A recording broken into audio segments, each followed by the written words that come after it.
Oh, bila kena dekat muka dia, baru reti nak tunggang nama Sultan. Baru reti nak tunggang nama Raja-Raja Melayu.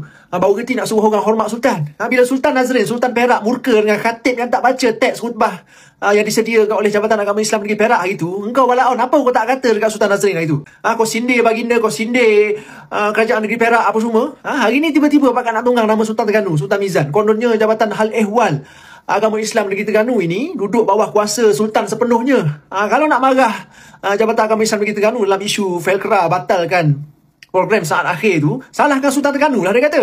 Okay? Dia pandai. Hari ni dia pandai. Okay? Jabatan Hal Ehwal Agama Islam Negeri Terengganu ini memang betul duduk bawah Sultan. Sultan Terengganu sebagai Ketua Agama Islam Negeri Terengganu. Tapi dari segi pentadbiran, Jabatan Hal Ehwal Agama Islam Negeri Terengganu ini tertakluk juga kepada Kerajaan Negeri melalui Esko Agama Islam Kerajaan Negeri Terengganu. Yang berhormat Dr. Khalil Abdul Hadi, anak kepada Tok Uwais Jadi. Dia lah pegang portfolio pengurusi Jawatan Kuasa Penerangan, Dakwah, Pemerkasaan Syariah Negeri Terengganu. Okay, bahasa mudah kalau walaon-walaon ni tak faham-faham bahasa lagi. Segala urusan pentadbiran duduk bawah kuasa Kerajaan Negeri Terengganu. Segala urusan yang melibatkan agama Islam duduk bawah Sultan Terengganu, Sultan Mizan. Sultan Terengganu ni kuasa tertinggi dalam hal-hal berkaitan agama Islam. Fatwa ke, pentadbiran masjid ke, wakaf ke, zakat ke, nak lantik mufti ke, semua duduk bawah Sultan Mizan, Sultan Terengganu. Kerajaan Negeri Terengganu uruskan hal pentadbiran, bajet, peruntukan, operasi Jabatan Agama Islam ni. Jabatan Terengganu buat itu kerja dia. Macam mana nak buat ni? Belanjawan negeri ada, boleh uruskan dekat situ, tak ada masalah. Dari segi pentadbiran, kewangan, pelaksanaan dasar, ini semua duduk bawah bidang kuasa Kerajaan Negeri Terengganu. Nak pindah undang-undang syariah pun boleh, asalkan dapat perkenan daripada Sultan Terengganu, Sultan Mizan. Yang betul-betul 100% duduk bawah Sultan Terengganu, Sultan Mizan adalah MAIDAM, Majlis Agama Islam Adat Melayu Terengganu, MAIDAM.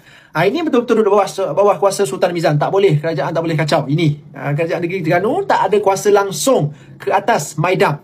MAIDAM ini adalah satu badan berkanun bertanggungjawab terus kepada Sultan Mizan, Sultan Terengganu. Bukan Kerajaan Negeri. Kerajaan Negeri tak ada kuasa langsung.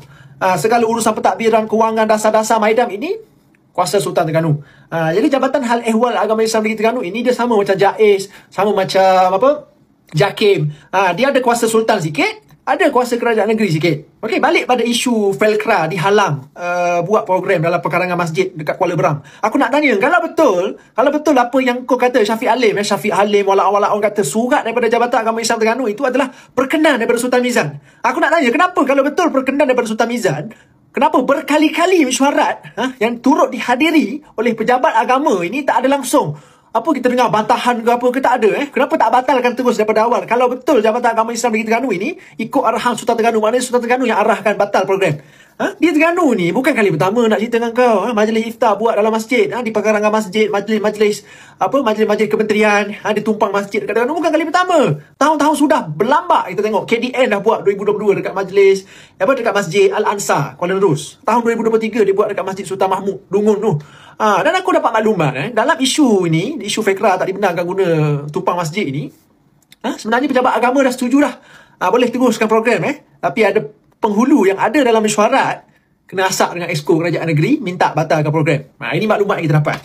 Sebab tu surat pembatalan program keluar last minute, hari Jumaat, hari cuti, hujung minggu, orang duk berehat kat rumah. Orang sanggup masuk office lagi overtime semata-mata nak halang program Kerajaan Negeri, Kerajaan Pusat. Padahal program Felkra ini tak ada logo parti, tak ada baju parti, tak ada bendera parti. Program Kerajaan Pusat, program penyampaian dividen Felkra, iftar, sambil-sambil iftar dengan rakyat. Apa yang aku takut sangat?